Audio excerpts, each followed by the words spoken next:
আগুনের পূজা করে, তার বাবাও আগুনের পূজা করে। একদিন বাবা একটা কাজে পাঠিয়েছে, ওই কাজ করতে যেয়ে সে খ্রিস্টানদের গির্জা ক্রস করতেছিল।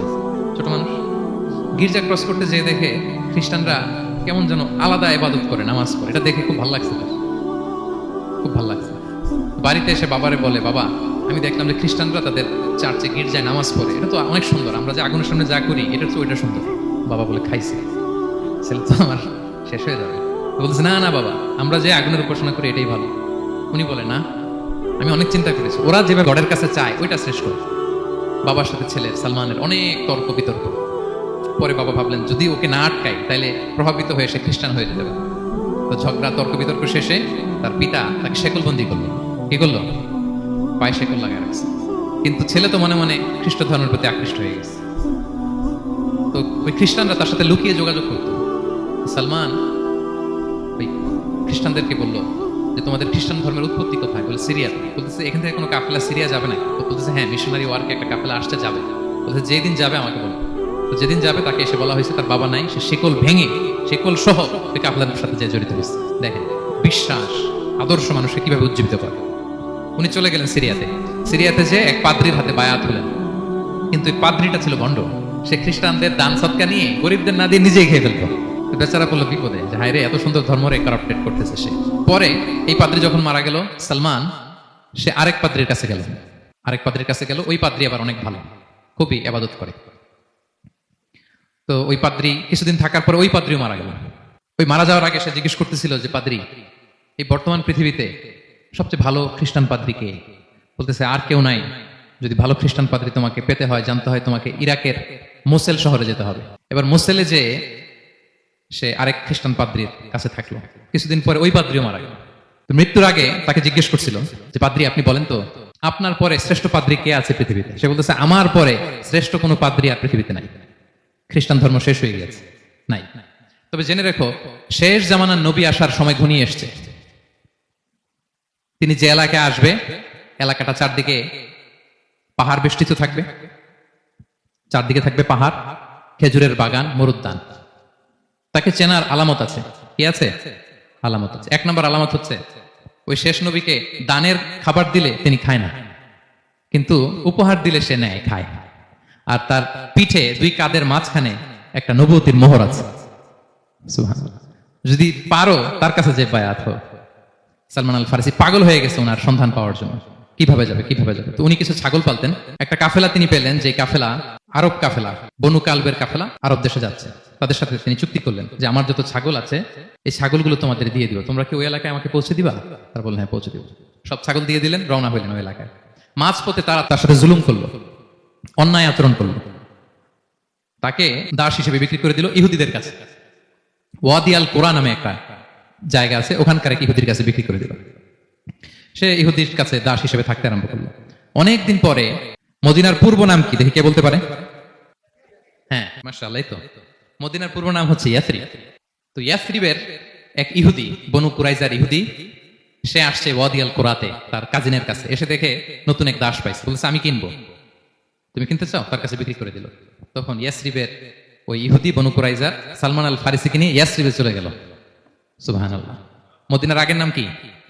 বিষ্ণু ইসলাম মক্কা থেকে হিজরত করে কিছুদিন পরে কই যাবেন? সত্যের অনুসন্ধানী যদি আপনি হন, সত্য আপনি পাবেনই, সত্যের কাছে আপনি পৌঁছাবেন, এতে কোনো সন্দেহ নাই। দেখেন বিষ্ণু ইসলাম ওই এলাকায় আসবেন, আসার আগে আল্লাহ তাআলা সালমানকে নিয়ে ওখানে পৌঁছায় দিচ্ছে। তিনি ওখানে থাকলেন, দীর্ঘদিন থাকলেন, খেজুর বাগানে তিনি কাজ করেন। আর অপেক্ষা করেন যে কবে বিষ্ণু ইসলাম আসবেন। একদিন তিনি খেজুর গাছের উপরে কাজ করতেছেন, হঠাৎ ইহুদিরা বলা বলি করতেছে আজকে ওই মক্কা থেকে কোন এক লোক নাকি আসছে কোবাপল্লীতে, সবাই বলে সে নাকি নবী, সবাই বলে সে নাকি। এই কথা শুনে উনি খুশিতে ওই খেজুর গাছ থেকে ধপাস করে নিচে পড়ছে। নিচে পড়ে মালিককে বলতেছে কে আসছে, কে আসছে। এই কথা শুনে মালিক রেগে মেগে তাকে মারতে আরম্ভ করলো যে তোমার জেনে কি লাভ, যাও এখান থেকে। তার মানে সুবহানাল্লাহ, সালমান আল ফারিসি তিনি জেনে গেলেন যে বিষ্ণু ইসলামের আগমন ঘটেছে।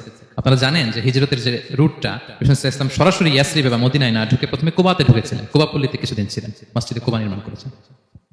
তো তিনি তো সত্যের সন্ধানী হয়ে পাগল, আল্লাহর কাছে সবসময় দোয়া করতেন, আল্লাহ সেই আখির জামানার নবীর সন্ধান যেন আমি পাই। সালমান আল ফারিসি রাদিয়াল্লাহু তাআলা আনহু ওই যে তার পাদ্রীর শিখিয়ে দেয়া যে আলামত, তিনি দেখলেন ঠিকই তো ইয়াসরিবের দুই দিকে হাররা আছে, মানে পাহাড় বেষ্টিত, আবার খেজুরের বাগান আছে। এবার তিনটা যে আলামত দিয়েছিল ওই আলামত চেক করার জন্য কিছু খেজুর নিয়ে কুবায় চলে গেলেন। কুবায় যেয়ে দেখেন বিষ্ণু ইসলাম সাহাবাদের নিয়ে বসা। তো তিনি বিষ্ণু ইসলামের সাথে পরিচিত হয়ে বললেন, এই যে কিছু সাদাকার খেজুর আমি আপনার জন্য এনেছি, নেন। বিষ্ণু ইসলাম বললেন, ওই যে ওদেরকে দাও, ওই যে গরিব সাহাবারা, ওদেরকে দাও। বিষ্ণু ইসলাম খেলেন না। সে মনে মনে বলতেছে, এই তো একটা পেয়ে গেছে, একটা পেয়ে গেছে। উনি কিন্তু খায় নাই, ধরেও নাই, বলতেছে যে ওদেরকে দাও। দিল, সাহাবারা খেল। এরপর বিষ্ণু ইসলাম কুবা থেকে মদিনায় চলে গেলেন। তখন মদিনার নাম হয়নি, ইয়াসরিবে গেলেন। এবার কিছুদিন পরে আরো কিছু খেজুর নিয়ে সালমান রাদিয়াল্লাহু তাআলা আনহু বিষ্ণু ইসলামের কাছে গেলেন। এবার যে বললেন, কিছু খেজুর আমি উপহার হিসেবে আপনার জন্য এনেছি, আপনি কি গ্রহণ করবেন? বিষ্ণু ইসলাম বললেন, অবশ্যই গ্রহণ করবো। বলেই তিনি একটা নিয়ে খেতে শুরু করলেন, খেলেন এবং বিতরণ করলেন। এবার তো সালমান মহা খুশি, এই তো পেয়ে গেছি দুইটা সাদাকার খেজুর, বলেছি ধরেও নাই, খাই নাই। যখনই বললাম উপহার খেয়েছে। এবার বাকি রইল কয়টা? সেটা কি? নবুয়তের সিলমোহর, দ্য সিল অফ প্রফেসি। এটা তো দেখা এত সহজ না।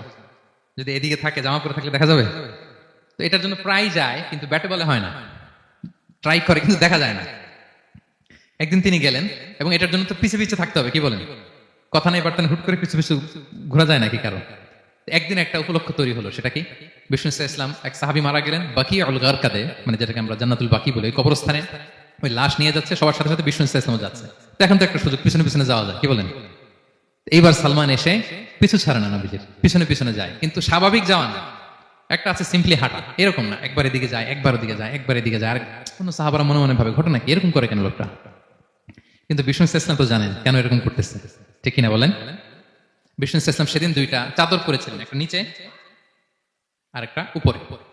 নিচে লুঙ্গি আর একটা চাদরটা দিয়ে গা ঢেকেছিলেন। বিষ্ণু ইসলাম ইচ্ছে করে পিঠের চাদরটা একটু নিচের দিকে নামালেন, যাতে করে সে যেটা খুঁজতেছে ওটা দেখে ফেলে। বিষ্ণু ইসলাম চাদরটাকে একটু করে নিচে নামালেন, নামানোর সাথে সাথে তিনি দেখলেন দ্য সিল অফ প্রফেসি, মাহরুন নবুয়া। দেখার সাথে সাথে সালমান আল ফারিসি চিৎকার দিয়ে বিষ্ণুনবীকে জড়িয়ে ধরলেন এবং ওই জায়গাটাতে দুই ঠোঁট দিয়ে চুমু খেলেন, কাঁদতে শুরু করলেন। বিষ্ণু ইসলাম বললেন, কেন কাঁদো তুমি? এতক্ষণ আমি আপনাদেরকে যা শোনালাম, সালমান পুরো ঘটনাটা বিষ্ণু ইসলামের কাছে বর্ণনা করলেন। বললেন, ইয়া রাসূলুল্লাহ, এই জন্য কাঁদি। আমি ছিলাম অগ্নি উপাসক, সত্যের সন্ধানে আমি খ্রিস্ট ধর্ম গ্রহণ করেছি। 3 খ্রিস্টান পাদ্রী শেষ করে সর্বশেষ যে ভালো পাদ্রীটা, উনি বলছে যে উনি মরার পরে আর কেউ ভালো পাদ্রী নাই, আখির জামার পায়গাম্বার আগমনের সময় এসেছে। পাহাড়ি এলাকা, চারদিকে খেজুর বাগান, এরকম জায়গায় উনি আসবে। আর 3টা সাইন বলেছে, উনি সাদাকা খায় না, উপহার নেয়, খায়, আর তার পিছনে থাকবে মাহরুন নবুয়া, নবুয়তি সিল। সুবহানাল্লাহ। বিষ্ণু ইসলাম খুশি হলেন, তাকে শাহাদা পড়ালেন।